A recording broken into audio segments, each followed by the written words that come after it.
Naked, zombie-eyed, they loom over the landscape, advancing slowly, almost aimlessly, arms limp. We fall to our knees in wonder, rabbits in the headlights of a final revelation.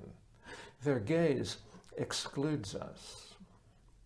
Tall as banks, they tower over us, are almost upon us. We must act or be trampled. Some of us run forward open-armed only to be flattened by the great feet. Their size and savor force us to rethink the line between desire and disinterest and turn gay. Others scatter and hide in the hills. Arms reach over the horizon groping for us, and we squirm together in crude hiding places, not daring to breathe. Those of us who trust their gifts for flattery venture forward to negotiate and are pounded down by huge fists. We jump into our Porsches and race back to the city. Behind us, whole sections of countryside rise up as giant women, wounding our eyes with their beauty. They spread their arms and fly over us, menstruating on us until the sky is red. Their odors, which we have always understood to be natural, terrify us, and we speed on. Under the wail of air raid sirens, we abandon our cars and crowd into the downtown trains. When we arrive, the streets are already being barricaded. They will not accept our surrender. Huge catapults are erected from which volunteers are shot into the arms of the enemy. They catch us in midair, wantonly suck our heads and swallow us whole. We watch, appalled. Behind us, our own women swell monstrously, bursting buildings as if being hatched, and rise against the sky. Searchlights whirl. Huddled in a darkened bar, we can see their silhouettes as they wander without, seeking what they might destroy. On the radio, they exhort us in flat, dead tones to submit. We will not be harmed, they say. We exchange looks. A familiar calf appears in the street, and I run to the window. Carol. Only now I have been consoling myself with thoughts of her shoulders, her proud kiss, her childish mouth. Gifts I acknowledge with little gestures of passion. It hurts me that I do not install her in rooms, tell her my secrets, impregnate her. But no, the hell with that. Now, rampage. She lurches on, unseeing. We are calm. What has happened transcends our understanding, a thing we are used to. Drinks are poured, rumors murmured, brainwashing, the hot knife. Big, says Chester, sure they're big, but they can hide in grass you wouldn't think a cat could crouch in. We drink, pour.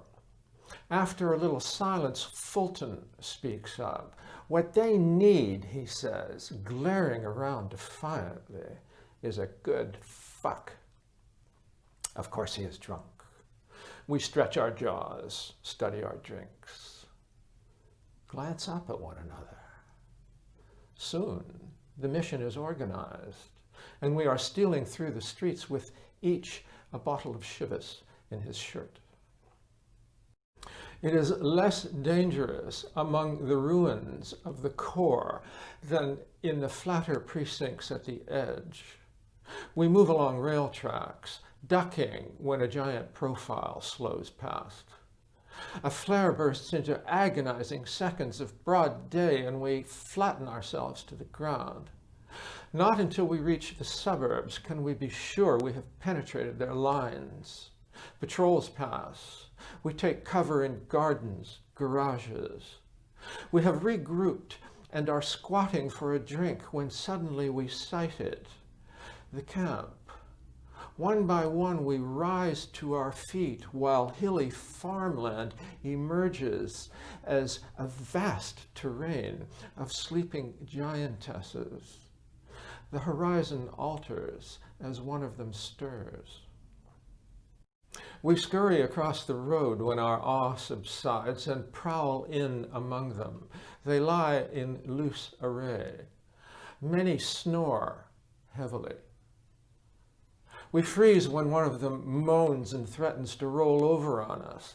Fulton gives us a knowing look and we pass on. Suddenly another one rises to her elbow and nuzzles through the whimpers of her neighbor. They wrestle. Big as cinemascope, they roll and thrash before us, shaking the earth. Not until they have mutually extorted whines and shudders do they drop back into sleep. We stand rooted. It is some time before we can shake ourselves to and resume our purpose. Arguing over specifications, we search among them until we find her. She is lying spread-eagled with exhaustion.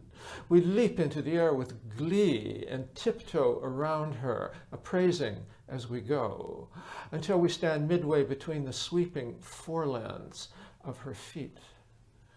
Cautiously, we move in, subdued by the height of the canyon and the deepening darkness as it narrows. We can no longer see the upper slopes of her thighs outlined in moonlight. We are close. Under the faint fish cannery smell, we form up defensively. And there, yes, as our eyes grow used to the dark, it is. We hold back. Someone has to be first. I steal forward. The seam is a pucker of delicate elephant skin, so tall I must arch my head back to see the summit.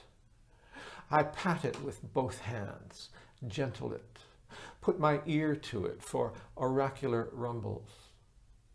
Pulling nervously at my pants, I glance up at the crests of her thighs.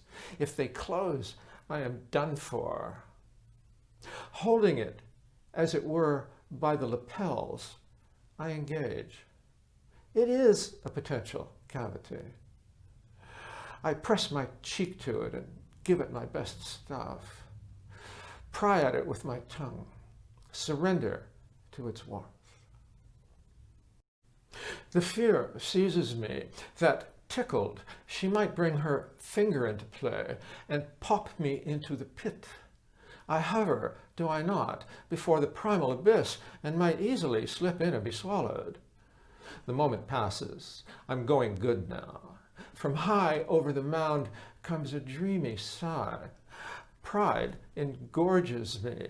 I grin back at the others, perhaps foolishly, for who can be dignified with his pants at his ankles, humping at a pair of theater curtains? But they have already gone, scattered, each to his tryst. And I, when I have confessed and collapsed, nestled and smoked a cigarette, I too buzz off to another flower. It is a big night. We push ourselves to the limit, not noticing the streaks of dawn when they appear in the sky.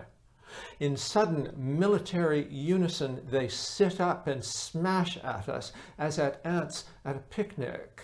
We scramble madly, colliding with one another, striving only to survive another second. At each blow, the ground bucks beneath us and worries our confusion. I dive for a ditch and skitter into a culvert.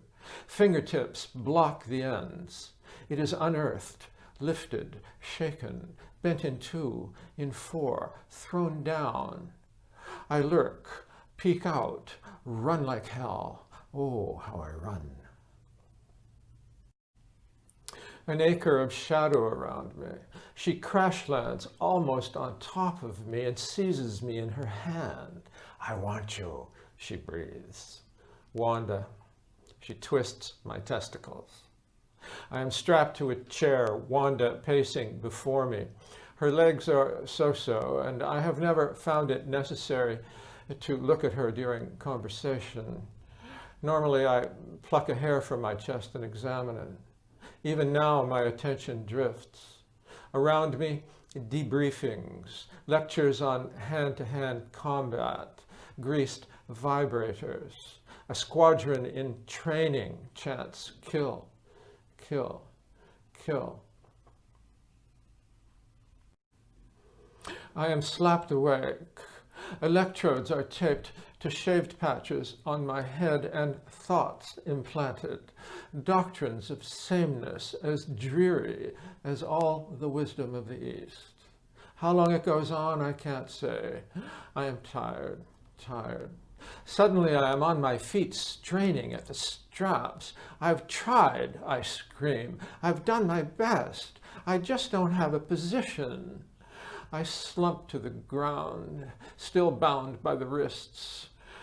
But the motion has freed my ankles, a fact I am able to obscure as I am forced back into the chair. All night I work the thongs against the armrests. When they give, I rub my wrists, look furtively around, and vanish into the darkness. It is days before I can get back into town. The bar, still undiscovered, observes blackout. Some of us haven't made it. We start on the Jack Daniels, exchange stories, backslap to keep up our spirits. When troops pass in the street, we appraise their ankles. Mere bravado, we are beaten. One night we catch one in a covered construction pit. She roars and kicks. We stake her out like Gulliver and whip her until she hurts. Then we let her go. What's the point? Then, slam bam, everything changes. I am doodling on the bar with my swizzle stick when a nudge directs me to a shape on the ruined skyline, a shape with a swollen abdomen. We run to the window, more of them, pregnant profiles everywhere. They break ranks, forage, claw at delicatessens. Now they're really mad. We swagger against the bar and puff cigars, stand rounds. The ruckus outside delights us. Have we fathered giant versions of ourselves, we wonder? Or will hundreds of our own size emerge? Bets are arranged. But even as their bellies swell, the women themselves begin to deflate. Soon, with only a few exceptions, they are on a human scale again and come looking for us. Now they want to get married. This is no good either. At the last minute, the nude police arrive to restore order. After months without contact, the outside world has sent help. The nude police wear day-glow jockstraps, color-coded according to rank, and affect high voices. Okay there, that's enough of that, they shout. Form two lines. Now there is only uneasy calm and the work of rebuilding civilization.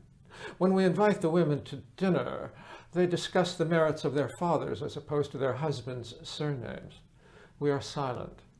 They seek reasons to laugh at us and stand when we leave the table. Of course, the nude police are vigilant. They are posted on each corner and shout, "Just watch what you're doing," at everyone who passes. But incidents occur. Some women snatch cigarettes from our mouths and break them. Others travel in groups and wait for chances to ambush us. Two of them catch me in an alley and shove me back and forth between them. Do the point to something on your chest and tag you on the nose trick, and shove me back and forth again. The other day I saw a rehabilitated feminist walking down the street and saluted her cautiously. "Don't forgive me unless I ask you to," she said.